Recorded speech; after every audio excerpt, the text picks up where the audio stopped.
Paying with Walmart's Reward Mastercard in Canada.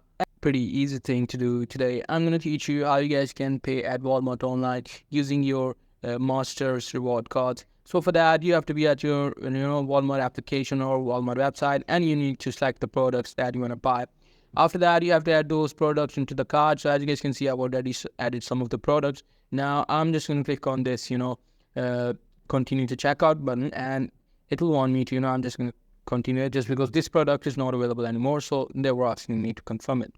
And now here they will want you to put your address. After putting the address, you will see this payment method. In the payment method, you will easily be able to, add your credit or debit card.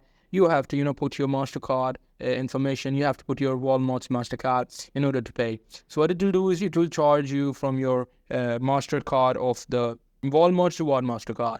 So that's pretty much it. That's how you guys can use your Walmart's Reward MasterCard to pay in Canada.